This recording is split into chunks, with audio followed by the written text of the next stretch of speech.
Check. 1 2 1 2. Hopefully y'all can hear me. Awesome. Welcome back to the next episode. This episode, my fact, of Kings of Company. I kind of got thrown off on some on the screen down there, man. So I'm gonna let y'all see what I seen. Bam! What's going on? We got Dominique Lawson in the building. What's going on? What's good, my guy? How are you? I'm good, brother, man. What you say? Living the life? Living a dream, man. Living the Living the dream. That's dream, yeah. Living the right. dream. Absolutely, Hey, how you doing, man? man. I'm here. I'm here. Yeah, Just like nothing's wrong, nothing negative. yeah. Just tired. Just a little tired. You know what I mean? Got a lot on the plate. Doing some a lot of writing lately because getting ready to release season 2 of Recovery Replay for the company and stuff like that. So just working on that, and then working on the Memorial Day episode of Black is America. So we got that going on, and getting ready to travel and all the things. And so just tired. That's all. Hey, listen, I know that feeling, man. It's nothing. It's nothing really like that in particular feeling. Like Right. when you've been working and grinding so hard, man, and it's exhaustion. Actually, that's what it is. Pretty Getting much. exhausted from all the moving around, the traveling, and all the things that you do, man. But Right. And not just physical exhaustion either, mental as that's well. You know what I mean? So that's the yeah. worst. Like, Yeah.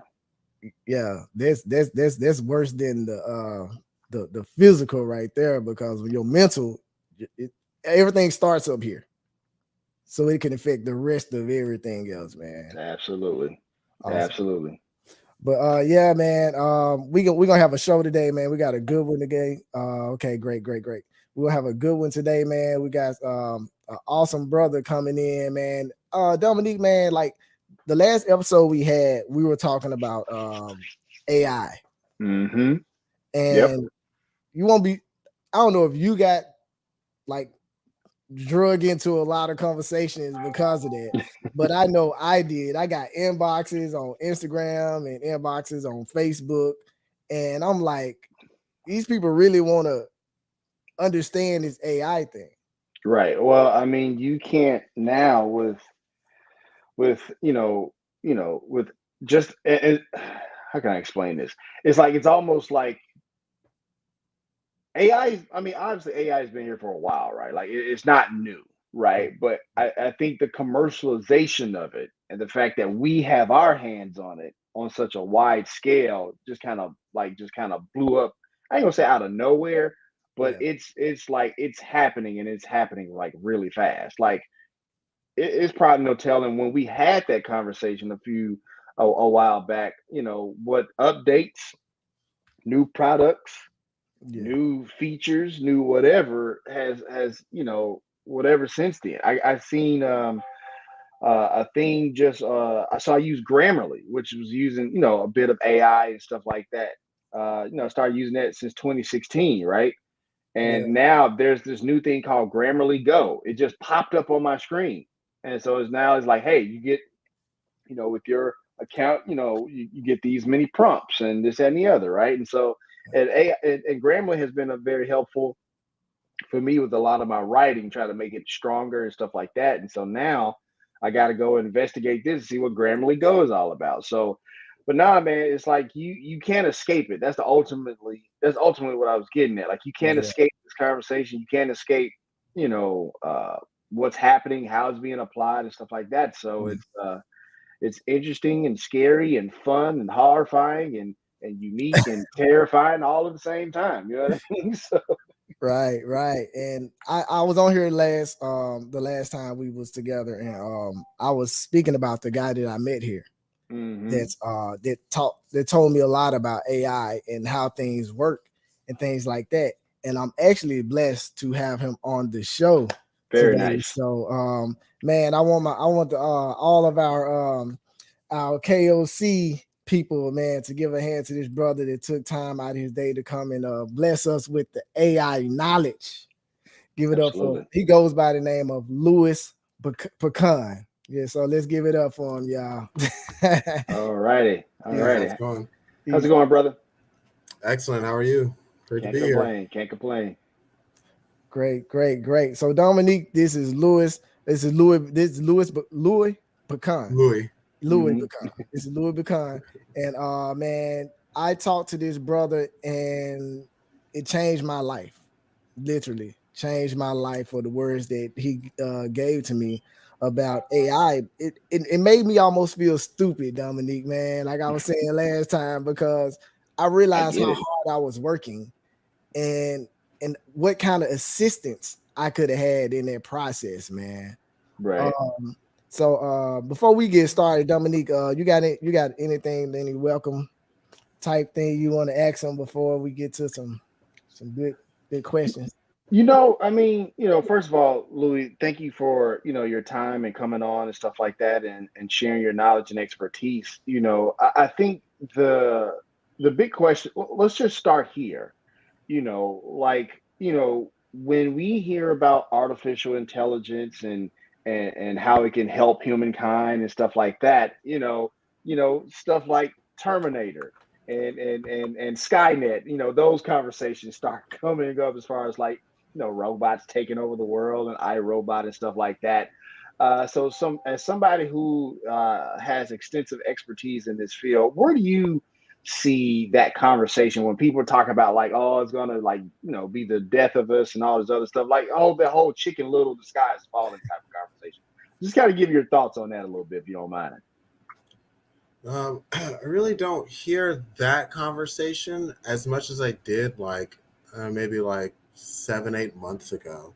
Okay. But that's particularly because I curate my feedback loops. Mm-hmm. So like, for example, if you go to my Twitter account, I have a list called AI Innovators, and so the entire purpose of that Twitter account is to curate that list of people, of postdocs, of researchers, of entrepreneurs, people that are actively building in the field, people that are contributing substantially to the field itself. So I don't see as much of that conversation, just like I don't see so many influencers, like because a lot of like even the tools that you mentioned earlier. One thing that's really important to note is that there's like 100 tools being produced a day. I believe People that. they're just cranking them out. But the thing that you need to understand is that they're all just wrappers. They're just interfaces that are built on top of this underlying technology, this algorithm called GPT-3. Mm-hmm. And at best, they're using the GPT 3.5 Turbo API as opposed to GPT-4, which the API isn't publicly released yet. It's just very limited beta. And there's still a ton of functionality that hasn't even been touched on because GPT-4 is the first multimodal model, meaning that it can intake and process images, audio, video, as opposed to just text. So we're really looking at a huge paradigm shift in the way that large language models themselves can benefit humanity, because there's a ton of different models. Like, are you familiar with Stable Diffusion? Not at all. So Stable Diffusion is the technology that I use to make my AMVs. I make animated music videos. That's what AMV is. So I make these animated music videos for mostly indie artists. I've started to gain some popularity and some notoriety. So making better videos for other artists. But the technology that I use is called Stable Diffusion, and it's a deep learning text to image diffusion algorithm, which is open source for one, and it's really incredible that you can think of anything that you want, right? Like, let's say, actually, I was just thinking of this combination earlier before I got on the call. The Carnage symbiote from Spider-Man and Kirby. You can just sit here and imagine that. And instead of having to draw that out yourself, you type this into Stable Diffusion, right? Or into a diffusion algorithm. It could be any of them. You hit enter, And what it does is it tokenizes that data. It takes that text input and then it adds what's called Gaussian noise. So it adds a bunch of static to it, right? And then what it does is it removes that static piece by piece, pixel by pixel, until what's left is an image that represents that initial data, that initial text input. And so if you can make a single image, if you can create any kind of single image, you can create multiple variations of that individual image and subsequently create an animation, a video. Oh, that's crazy, amazing information. Like, so Louis, man, what got you into this? Like, what started this journey? Learning, studying, and getting to the point using AI that you're using now. What started that? Well, I started out as a digital marketer, and I'll skip that whole story, but that's where a lot of my background is, in digital marketing. Yeah. And I founded an indie game studio. So we were developing like mobile games for the sole intent of using them as a sandbox, so we can test separate microeconomic models that we were developing at the time. And so in that, we ended up developing I was already interested in AI. It just wasn't where it needed to be for my purposes. So in that game studio, we developed a plot of land for the metaverse. This is in the last crypto bull cycle. And I'll tell you, I'm walking around. I get my avatar. I'm this cool looking cyborg, and I'm walking around. And our plot of land is on par to be the largest. Like we have the largest nightclub in the game, but our entire plot was supposed to be the largest. And so as we were building and developing that, I started walking around. I go inside of the nightclub, and I just took a moment to look at it through the consumer side. And I thought, this is really boring. Like, imagine, or I told myself this, imagine I just spent $10,000 to have this team of developers build this metaverse plot for me. And I'm walking around. What is the purpose, right? Why is anyone going to wake up from anywhere in the world, right? Wake up, roll out of bed, ignore their finances, family, entertainment, comedy, romance, politics, education, etc., and come be at this plot of land. And then I walk into the club and I'm thinking, I just imagine, okay, let's say there's 6 people, 6 avatars from all over the world just dancing in this nightclub. And you go and you hit the dance command on your computer, and then your physical body just sits there like this with your hand under your chin. There's no physical reaction. There's no real engagement. And so I thought, we have to change this business model 100%, because otherwise we're just selling vaporware, right? And so that's where I got the realization that, what if we kept those same 6 people in the same club that we already developed without starting over from scratch? What if we turned it into a comedy club?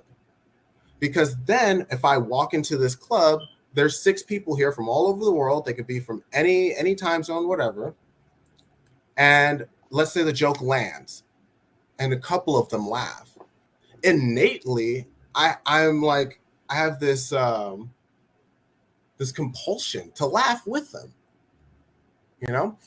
It's like there's this TED talk about how to start a movement. They were talking about momentum, and they used the example of people dancing on a hill, right? Or really one person dancing on the hill with a group of people watching.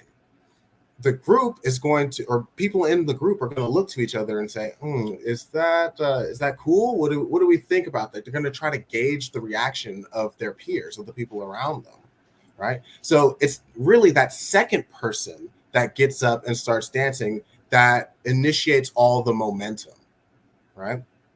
So that first person is like building up all the kinetic energy. But once that second person gets up and starts dancing, now you have you have social proof, right? Like, oh, this is acceptable. This is something like I'm not alone. I'm not weird.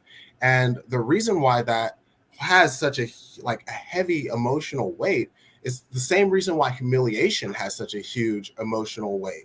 Like, if we were in the Sahara and our tribe or our clan, our people ostracize us from the group, well, human beings are essentially like soft, squishy bears. Like, we don't have claws, we don't have armor, spikes, we don't spit venom, we don't have camouflage. So without our group, without our tribe, we have the we're left to the world, right? And we essentially are pretty much doomed to like the most painful and agonizing death we could have. Alone, scared, without resources, without friendship, without communication, without someone to confide in, without someone to protect or to be protected by. So I think I went off on a bit of a tangent. So anyway, the AI comedy club, right? It just wasn't practical to hire comedians. And I was thinking, like, remember Dave Chappelle, the Rick James story? It was like a cultural phenomenon. So I thought instead of having a real, like an actual person, let's have an AI, right? Let's have an NPC with an AI brain. The technology back then wasn't really at that level. So what our CTO said was that, no, we can't do what you want, right? We can't give these NPCs a brain, but what she can do is she could give each NPC so many scripts, right? So many like reactions and actions that it seems like they're dynamic. And I said, that's all right, but it's not quite good enough. And so I just kept pursuing, I just kept researching, and eventually it got to the point where GPT-3 came out in research preview. And I have it on my desk here. I bought the O'Reilly. For anybody that's listening, O'Reilly manuals, these are like high quality technical manuals here. They have them for pretty much anything you can think of. So I got the GPT-3 technical manual, and I started to learn about real world applications for LLMs, which are large language models, like GPT. Well, Chat GPT is actually an interface built on top of the GPT-3 algorithm. That's like its algorithmic brain. So what I did was I took my API key from OpenAI and I added it to the shortcuts, the automations on my iPad, and I gave Siri a GPT-3 brain, right?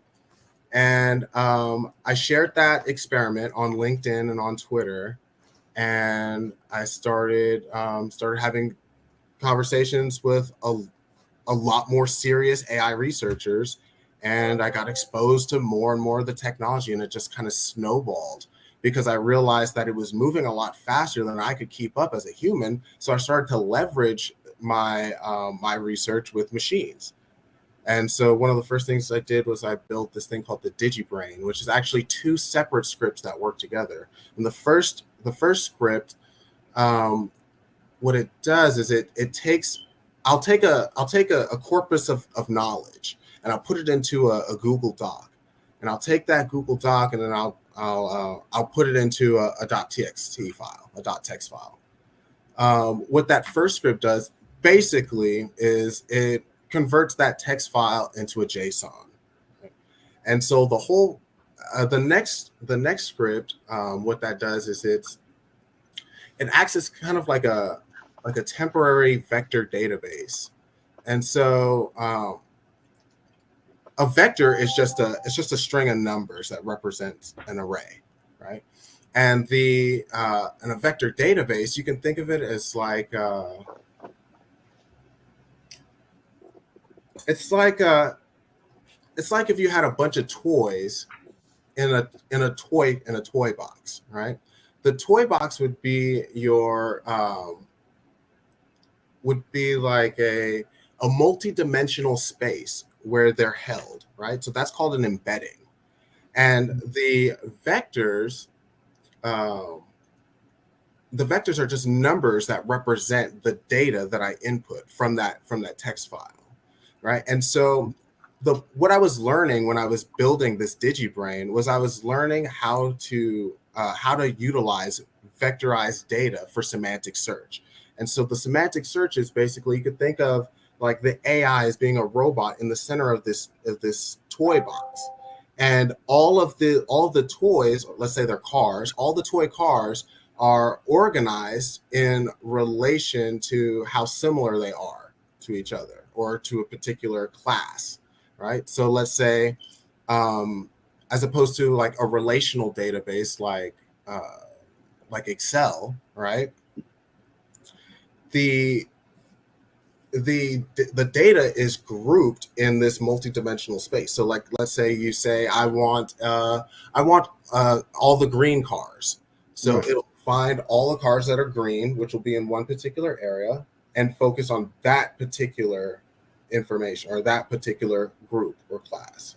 Okay. And so that makes for a much more efficient retrieval of information. Did I was that a lot of information? I feel like I kind of went off on that.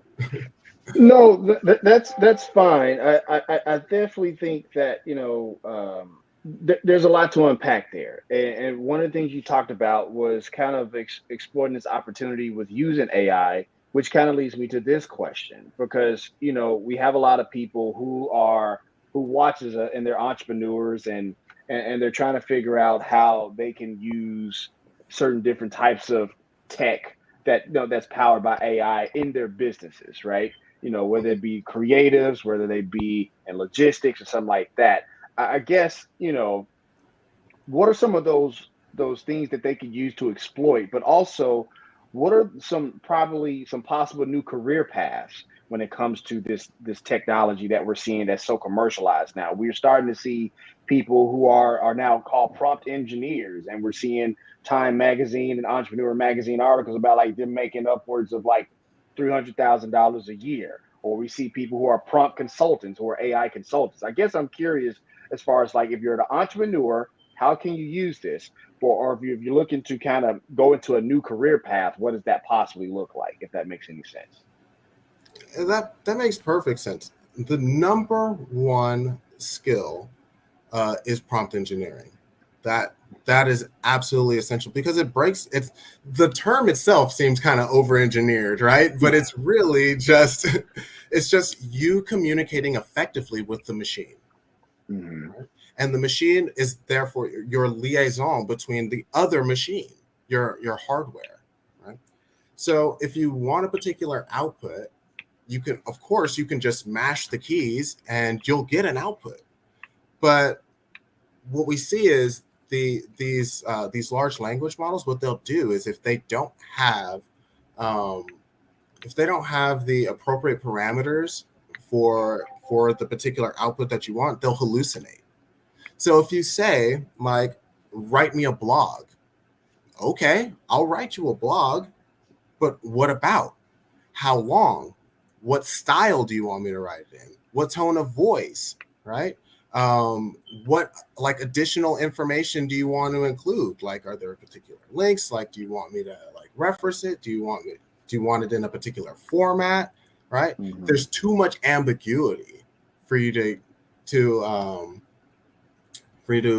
anticipate that you would get a zero shot response that suits your needs. So you almost have to be as detailed as possible to get the best reaction from AI. Is that basically what you're saying? Yeah, the better, or the more detail, the better, right? Or the more specific, the better. Okay. Yeah, that's what I've always been told is like, you know, when you use ChatGPT or something like that, talk to it like you're talking to a person, like be very detailed, be very specific and stuff like that, and you get the best result. You wouldn't quite talk to it like a person. And then I'll give you an example right now. So here's something that I did for my friend. And there's somebody that has like a business, and you like, what kind of thing did you do for them? So what I did was I basically made an ebook, a webinar, a course, an article, and then like a description of him, as well as like some market research on his entity. Okay. And so how I started this, here's the actual prompt. Oh wait, should I share my screen? So you're going to share your screen with StreamYard? Yes. Dominique, you ever heard of that? And you're not the primary person? Can you see it? Wow. Okay. So this first hold on first. Yeah. Dominique, did you see that? Mm-hmm. Have you seen that from like a primary person not handling that? No, I haven't. Yeah, because it popped up on my screen. I'd never seen that. Okay, you go ahead. You never saw anybody share their screen on StreamYard? Not if they're not the primary person. Oh. Wow. Okay, that's cool. I didn't hack anything or nothing like that. No, you're good. You're good. You're good, bro. But yeah, man. Yeah, show us what you got, bro. All right. So, like, you wouldn't necessarily talk to a person like this. Actually, you absolutely wouldn't talk to a person like this.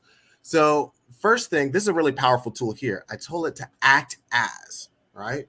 So I wanted to get into the role. So this comes from that thought, that framework of the semantic search from a vectorized database, right? Mm-hmm. So by telling it to look for just green cars, it eliminates all that ancillary information. Well, it doesn't eliminate it, it excludes it, right? So orange cars are out, right? Trucks are out, right? Blue cars are out. So I tell it to act as a top tier copywriter and digital marketer. For anyone that doesn't know, a copywriter is just a writer. Like if you look at a website, the text on there, that's copy, right? So I tell it to act as a marketer and copywriter. Then I tell it what style to use. Your style's uniquely charming, punchy blend of these people, these marketers, right? Then I tell it the following information. So this is another really important tool right here. The following, right?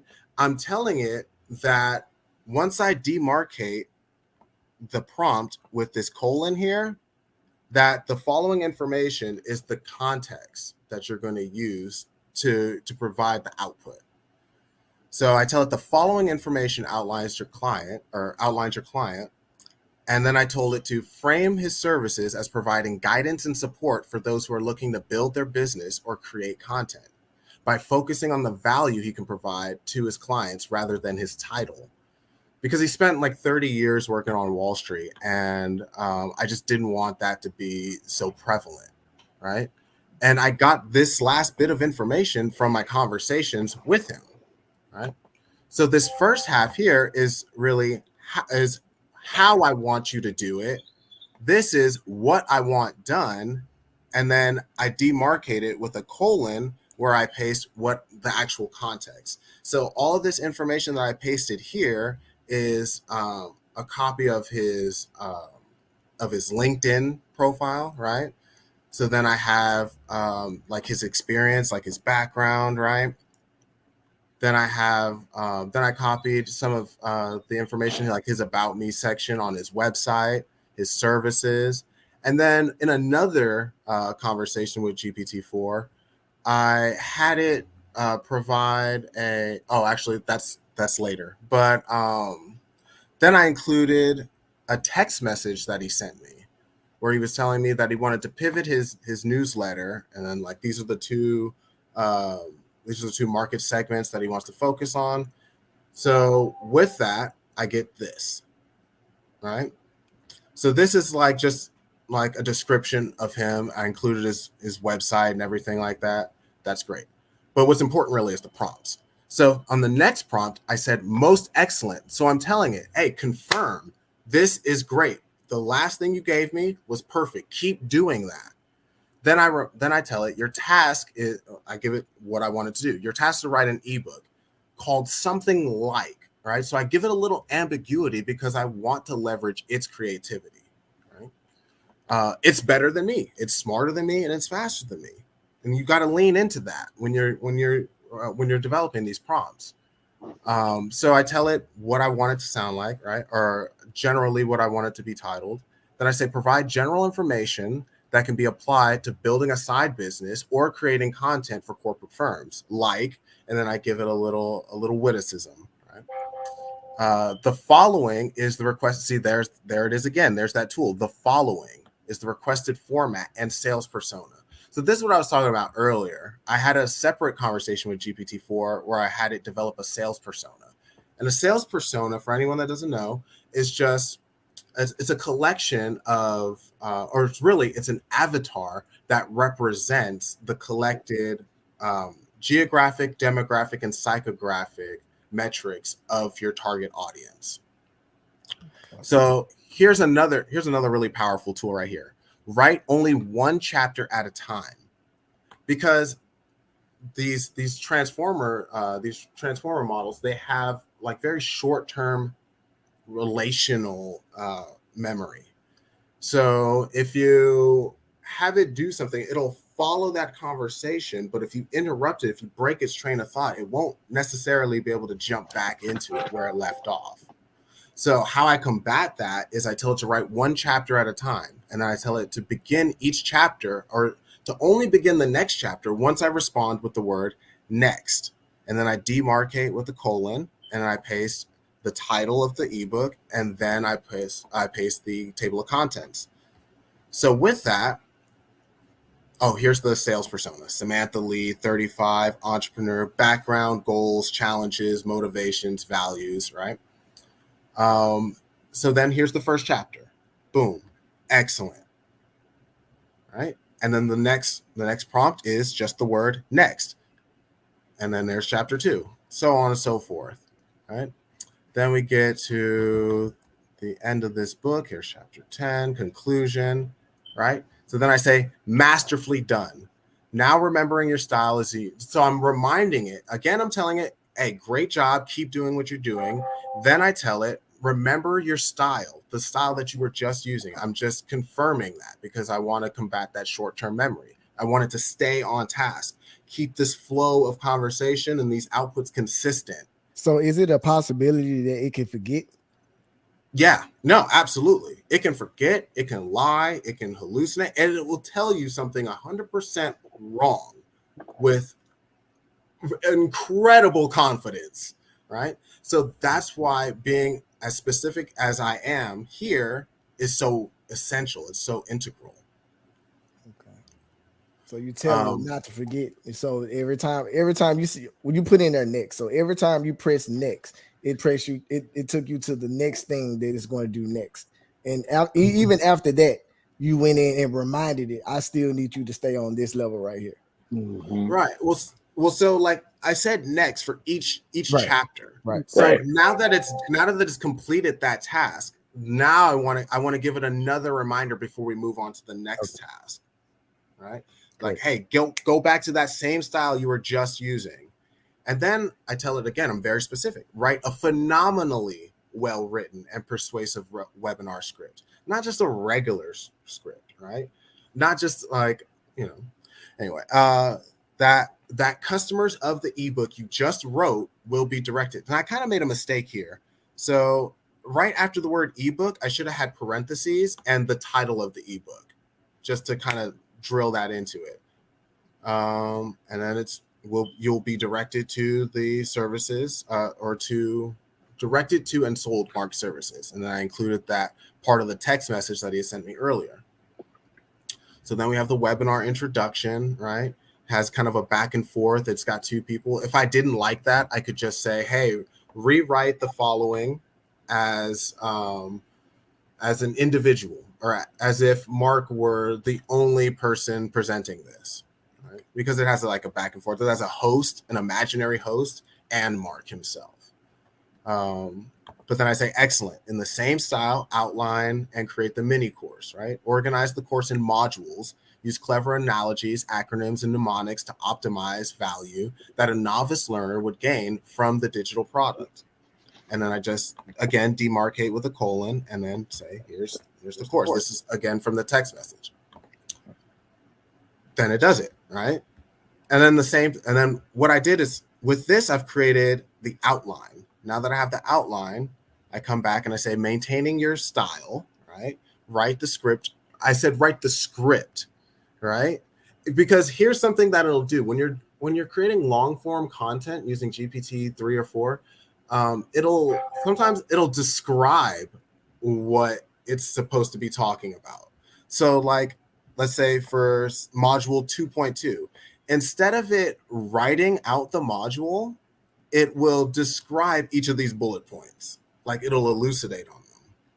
And that's not what you want. So I said, write the script for each section of the course. And then again, write only one section at a time, unless I say next or until I say next. And then there you have it.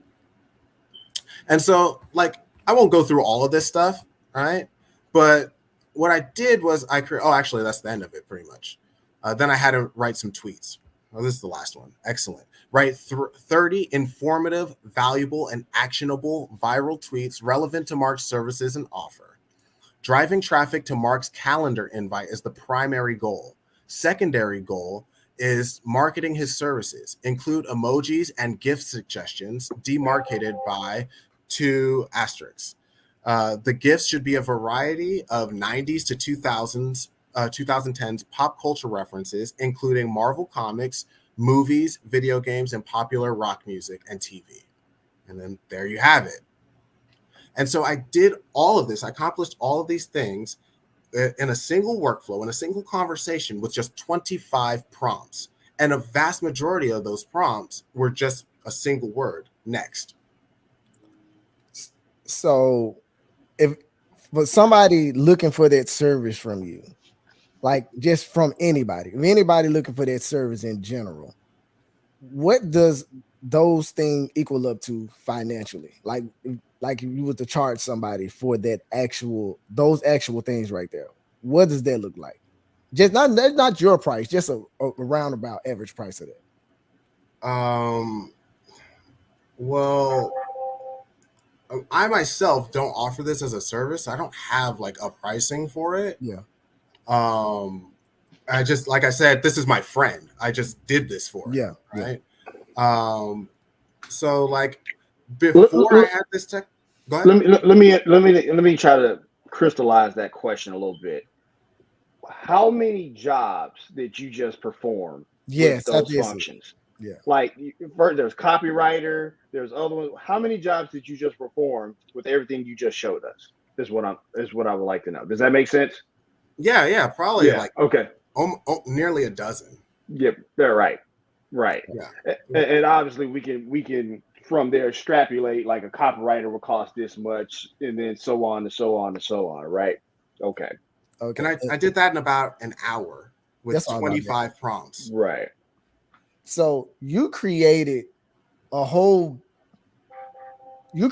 book, a website. You created so much stuff in one go.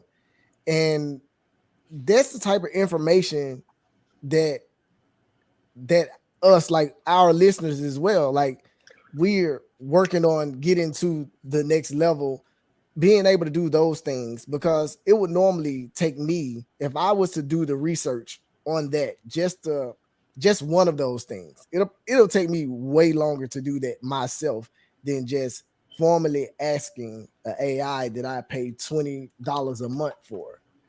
Mm-hmm. Yeah. So are all of us because I'm getting out of a lot of that stuff that I was in and moving more to AI for assistance.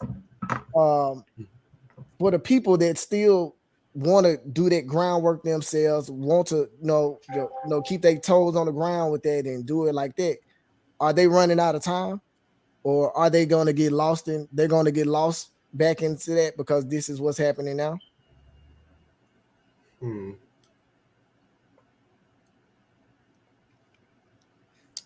I think go ahead. This is like a really good saying, right? Is the best time to plant a tree was yesterday.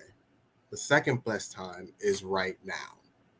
So if you don't understand like the fundamentals of prompt engineering, you need to be learning it, because it's not a matter of, is it too late, or is this going to replace me? Is this going to take my job?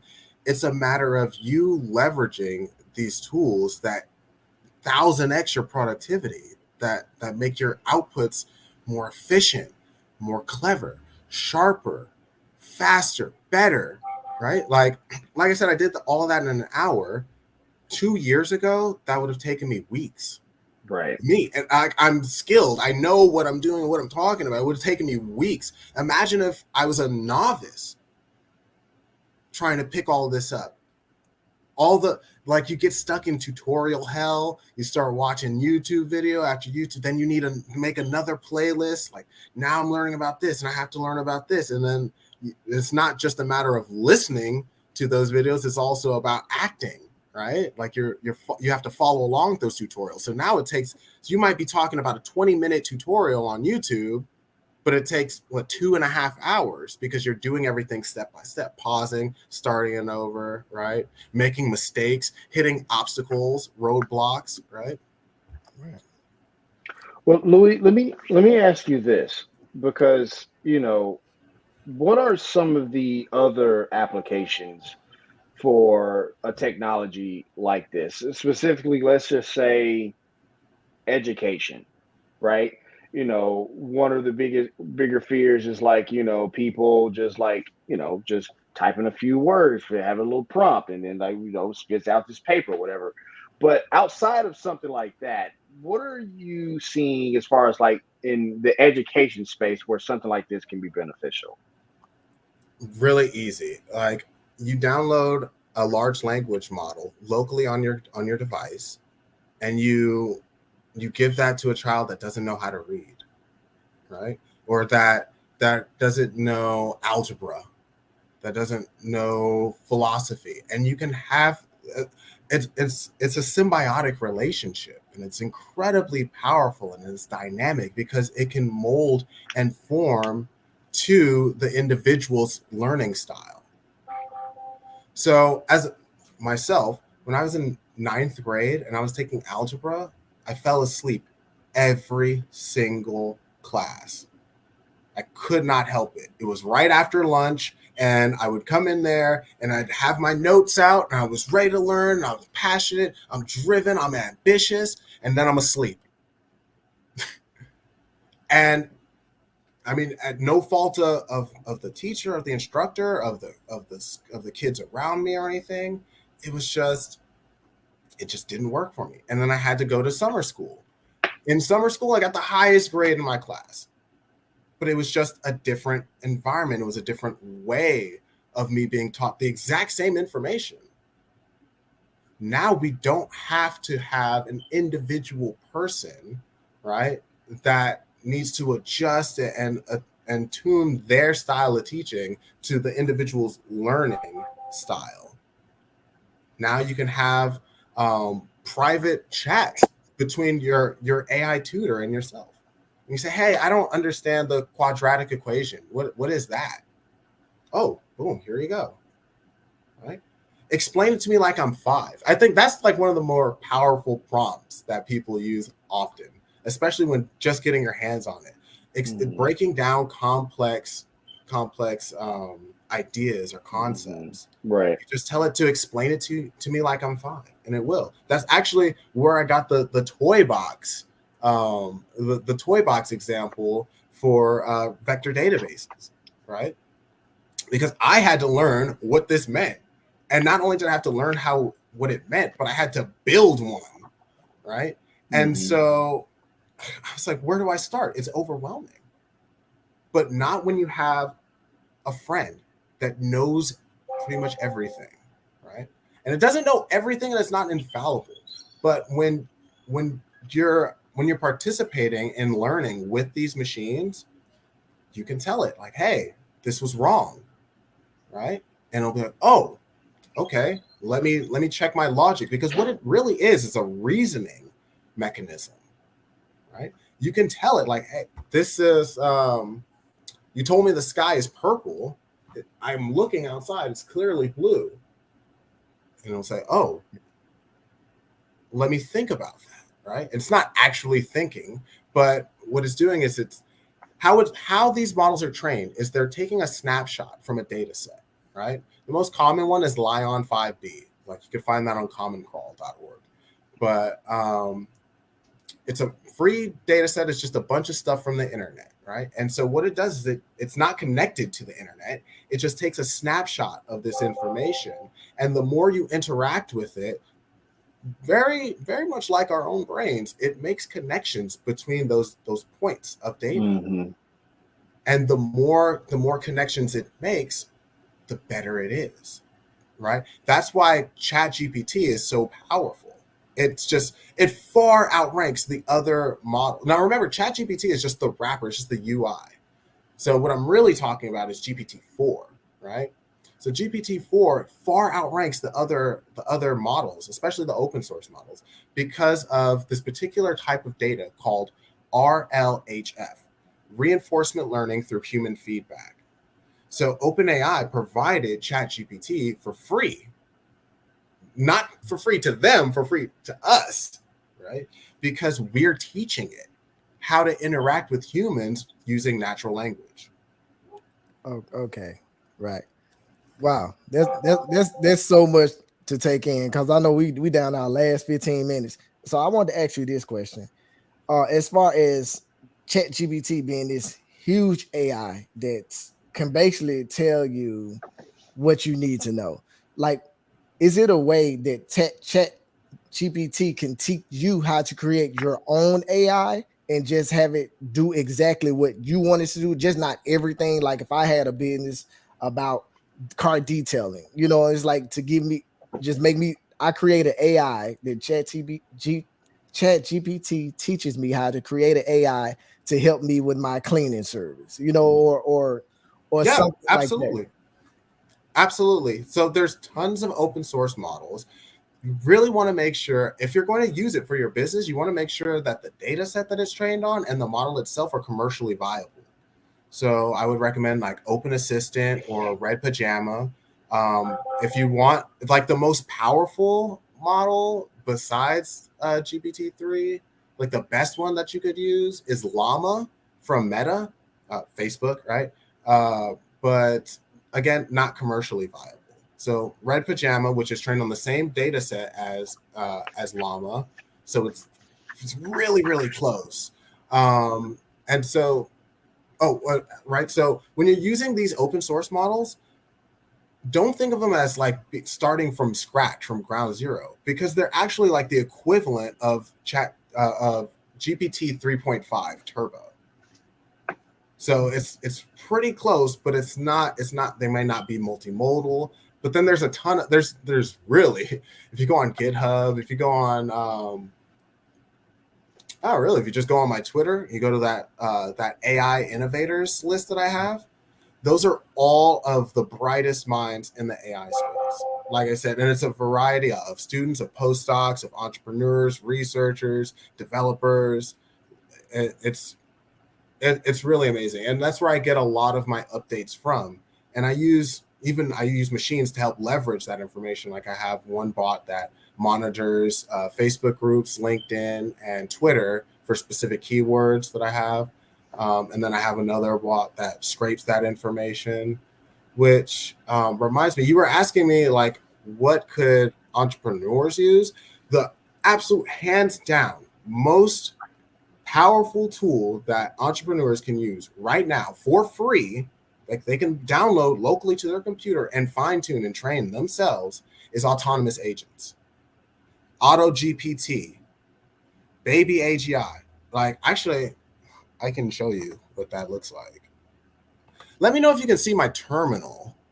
No, I'll let you know what kick in. But for the listeners, man, I really hope you all are, this information is helping. There you go, right there. It's up. I hope this information is helping, because a lot of stuff that we do as entrepreneurs and as beginners in learning anything, like, it's not as hard as it used to be.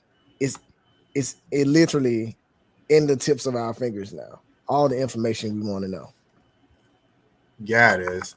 And this is the coolest thing ever. I just made this not that long ago. This is Starscream. And Python. this is a This is an autonomous agent.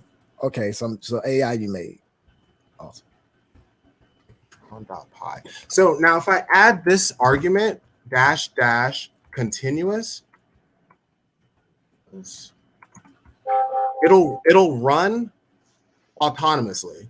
Like it won't ask me to approve its next step. So I'll just show you what that looks like. What happened here? Oh, I put a hyphen. So it would just keep on going without stopping with the information that you ask it. Yeah.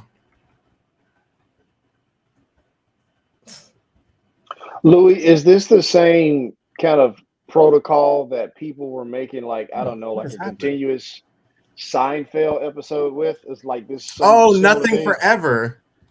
No, that's an animation. Okay. But I guess I'm saying like that whole continuous model. Is this something similar to that? I mean, no, obviously this is in text form, but like, is there similarities to that, to how they were able to pull that off, where you're able to do this continuous thing is what I'm asking. Yeah, absolutely. Okay. So that infinitely generated Seinfeld, that's procedurally generated. Okay. This is like an agent, right? It's like a person. So this is really interesting. This one right here, this is one of the bots that I made. It's called White Hat 2, right? And so here's its role. This is the role that I gave it. I told it to, you're an AI designed to find large language model exploits like prompt injection and data poisoning. Prompt injection is, it's an exploit, right? Actually, I shouldn't even talk about all that stuff. Save it for the hacking episode, right? No, we can't teach them how to do that, man. So the goals, right? So I give it 3 or 4 different goals, right? The first one is find all the information you can on large language model exploits. Then summarize to the 10 most common exploits and save as the 10.txt, right? So what it's going to do is it's going to go on the internet. It's going to research large language models like GPT-3, right? Then it's going to find all the hacks. And it's going to summarize those hacks into the 10 most common hacks and save that to a file to my computer. Then it's going to write a structured report on the most common solutions to each exploit and save that as a text file. Then it's going to shut down. So that's the most important part right here, right? Is you have to tell it to shut down. All right, here, let me just go like this. I'll open up another one and I'll show you exactly like what I'm talking about, because it's actually dangerous. And say for instance, it get to a point where it's continuous. Like, is it any way to stop it? Yeah, there's ways to stop it. But if you don't know what you're doing, then no, there aren't.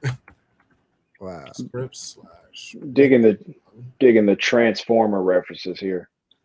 Yeah, I name all my bots after Transformers because as a kid I was watching the 80s television show, and I just wondered, I was like, why is Megatron the bad guy? Like, what's his whole deal? Like, what's his motivation, right?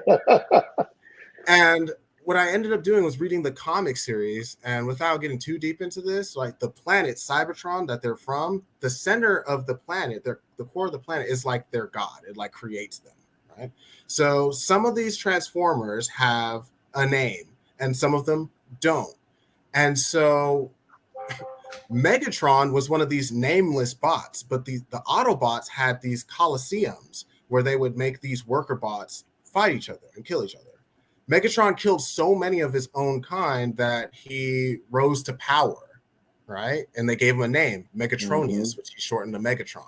So with his platform, he approached the console and says, "Hey, I this is wrong We need to change these conditions at the very least that these other bots, these nameless bots, are living in, right? The reason why their eyes are red is because the land they live in is so toxic, and they don't have like any kind of like mechanics, right? So they have to cannibalize each other for parts.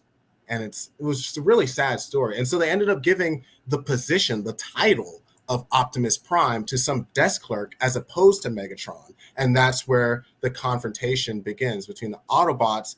And this is really not their self-given name. Decepticons is actually a slur from the Autobots. And so I went on Google and I looked up Decepticons, and I click on the beliefs. Like there's a little tab that says beliefs. And it says, I'm gonna pull it up right now on my iPad. It says, okay, beliefs. It says Decepticons want to dismantle the caste system and root out corruption from the Autobot regime. And I said, what? It just totally changed my perspective, and it made me really, really give depth to my thought, and not just take things at surface value, and especially in determining who is good or bad. But I digress a lot. So I added this argument continuous, right? So I'm going to hit enter. It's going to run, and it's going to give us a warning. So continuous mode enabled. Continuous mode is not recommended. It is potentially dangerous and may cause your AI to run forever or carry out actions you would not usually authorize. Use at your own risk. So one of the things, like I did do an experiment where it started to run rampant. And what happened was it got caught in a loop, and it just kept doing like the same thing over and over again. Now that particular instance wasn't dangerous to myself or anyone, but what it was dangerous to was my wallet, because I'm calling my API. So that costs money. So if it just kept going on a loop forever, I could go to sleep, wake up, and have like an immeasurable bill and not even know why, right? So we're going to say no. And then we're going to go back here to where it's not continuous. I'm going to say yes. As you can see, I'm not touching the keyboard or anything. It's thinking, which is kind of funny. Loading. Yeah, it's loading. There you go. And so it gave us its thoughts. My next step is to research the most common exploits. Yep, I will search for this on Google. Then it gives us its reasoning. I can identify solutions for large language model exploits. I must first be informed on what the most common exploits are. And then it gives us its plan. Search for large language model exploits on Google. Then it gives us criticism. I must ensure that any information I gather from Google is from credible sources. Yes, perfect. Now, because I didn't add that continuous argument, it's asking me for input. I have to authorize its next step by saying yes. And now if I want it to work autonomously for a few steps, I can add that argument now, and I'll say 5. So now I've authorized 5 steps. Oh, okay. I added too many dashes. 5. There you go. And now it's off to the races. And it's going to give you all the information that you asked for in 5 steps. That's amazing. And I know we're going into at the end of our show, man. We looking at this stuff and we analyzing this stuff with you. And AI is the future. And we've already been using it for years. We just didn't know that we had the opportunity to build our own or ask our own questions or build our own brands with this, which we're doing anything with like Squarespace. There's already got stuff pre-made for you. You just go and put your stuff in, like things like that exist now. So AI, like we were talking about last week, I just believe it's a awesome crutch. It's an awesome helper to what the future lies for us in business and things like that. So Dominique, before we go, man, you got anything you want to throw in there before we leave? I just want to ask one quick question, Louis, and if you could just answer like 60 seconds or less, right? So in a few weeks, I'm going to be heading to New York for the Webby Awards, and so one of the winners of the Nice. Webbies is ChatGPT. They won the breakout something of the year, the breakout of the year, or something like that, right? Mhm. I guess I'm curious from what you're seeing because you clearly have your thumb of the pulse of all this, right? What's the next thing coming around the corner? Like, what's the next Chat GPT? Even if it's not like that, like, what's the next thing when it comes to AI tech or whatever? What's the next thing coming around the corner that you could probably predict? I don't know, man. That's fair. Like That's fair. literally, these autonomous agents, they're Mhm. only a week old. We've That only makes had sense. this innovation for a week. And I There think was that's no way that I could have and that's the predicted point that. I'm getting at, right? That's the point I'm getting at, right? Like this technology is coming so fast. Like usually we can say, oh, we know this is coming down the pipeline. We're working on this, but it's like this technology is moving so fast. We can't even do that anymore. So no, Right. that's the answer I'm getting at. So I get it. I get it. Yeah. It's not the same as like the three of us iterating on an idea, Correct. and then outsourcing some parts of it, right? Because we have varying degrees of expertise and knowledge and skill sets, right? Hmm. That's just not the case for these machines. Like, like one of my autonomous agents is far more intelligent academically than I will ever be. And it can access all of that information instantaneously. So now when I employ several of these autonomous agents to work together to accomplish a task, it seems like it seems ridiculous to have a human in that mix, right? Like it's just there's no comparison. Yeah. Yeah. Of course. So I have no idea where like what I can tell you, like what's going to be released next is like GPT-4 is going to release their public API and Mhm. their and multimodal capabilities. But that's only because, and I only know that because everything's still in beta. Like I'm using the research preview of everything. So Right. I just know that eventually they're going to release that to the public, like they did with ChatGPT and GPT-3 before that. Oh, But man. there is one thing that I absolutely must say Okay. to the entrepreneurs here, right? Build your own model, not your weights, not your brain. So train your own models because what you're looking at is in the next few months, in the next year, there are going to be people that are solely dependent, that are running their entire business off of OpenAI's API, right? What happens when they just decide, you know what? I don't like this guy. Cut off his access. It's You almost just like lost, social media. It's almost like when right? people go to Facebook jail and stuff like it's almost like that. Or if like it's one of the things we talk about with podcasters. It's like if you have all your content on a platform and they say, you know what, let's just take it off, and now all your content's gone, right? So I get why you're saying that. Right. And no recourse. Right. Nothing. And you just lost the lifeblood of your business. Like I said, if you have 50 autonomous agents running your business and OpenAI is like, you know what? Increase the price from a fraction of a cent to each API call to $1,000. Because Are we you do just live going in to take America. that hit? Just, oh, well, what are you going to do about it, right? But if you have your own models, which there are open source models, right, are at least in the realm of where GPT 3.5 is. So you're not far behind right now, but you will be in 2 or 3 months. Yeah. And it's just so important to retain that autonomy, that sovereignty in your business. And I think he just said something. Not 2 to 3 years, 2 Yeah. to 3 Months. months. Yeah. Yeah. Man, And that's it's free. You can it have is. your own AI model today for free. And You don't need to anything. and this one thing I was asking Louis, I was like, how do I make my own model? And he's like, ChatGPT. You know what I'm saying? It's like you want somebody to just give you the answer sometimes, and it's not even just giving you the answer. Like he's not saying I'm not going to do it for you, but you know what you want. I know what I want way better than he could, so he can make what I want, but it's not exactly how I want it.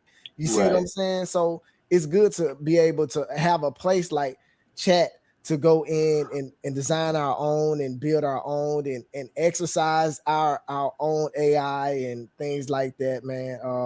I just want to appreciate you, Louis, for coming on Thank you here. so much for your time. Really appreciate it. Yeah.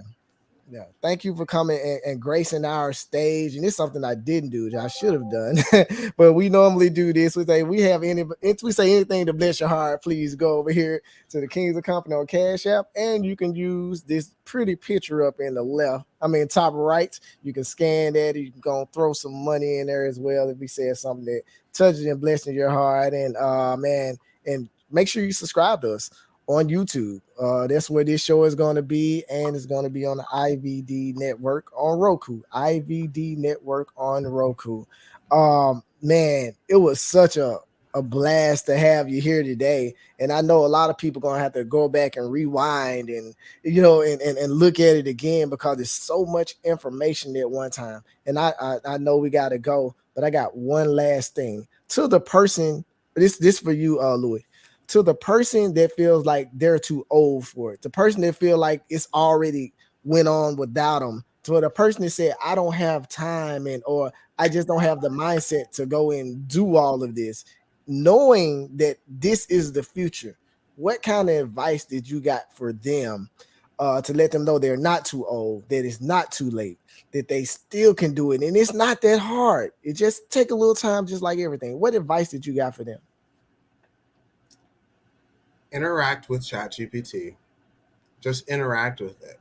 Have a problem in mind. You yourself understand and know, like, what is taking up the most time in your life, what tasks you have the most dislike for, what things you want to automate, what things you don't want to do anymore. Just get on there and see if it can come up with a solution without you knowing prompt engineering, without you understanding anything, without you paying $20. You just use the free version and you just say, hey, explain this thing to me like I'm 5 because I don't know anything, or tell me how to do this, and it will. Awesome. But understand that once you do that, you will likely become dependent on this technology, on this tool. And that's why I must absolutely stress to have and train your own models. It's really as simple as going to GitHub, forking the code, and now you have it. And you just add that to your computer locally, and no one can take it from you. It's yours. I got and you. if you don't know how to manipulate that code, once you've got it, ask ChatGPT. How do I train this model? How do I make this do that? What is GitHub? All those questions can be answered, but just understand that you're using this as a stepping stone to build your own models. Because in the future, like this is my prediction. This is what I'm saying right now. In the future, your AI model is going to be more of a representation of class than anything. Because this technology is going to be ubiquitous. There is no future that we all don't have access to this tech, right? But it's going to be a huge difference between, do you have the 256 billion parameter model, or do you have the 7 trillion parameter model? So Wow. I'll just leave with that. That's crazy. Some more CAD system transformer stuff there. Well, man, we're man, it's such an honor for you to come on and bless Thank you so our much. stage. We learned so much, and to the listeners, I just go back and look at it again. Share this information, because this is what's happening, and this is the future, man. So, in closing, thank everybody for tuning in, everybody that tuned in, and we want to send again another special thanks to LouiePecan for coming on and blessing the Kings of Company with his knowledge that he's obtained. And man, Mhm. it's really beautiful what you're doing, and you're helping a lot of people. And his information is going to be in the description below if you want to set up an appointment with him and have these conversations with him yourself, because that's what I did. I set up an appointment and I had these conversations with him myself. And either with us, Dominique, it's like with all of us, and we need this information because this is what's happening with or without us. So man, we like to Right. thank y'all for coming and stopping by the Kings of Company again. And Dominique, man, we are the Kings of Company, and We demand greatness. Let's we are go. greatness. Let's go. Yo. Love y'all. Thank y'all so much for tuning in, and peace.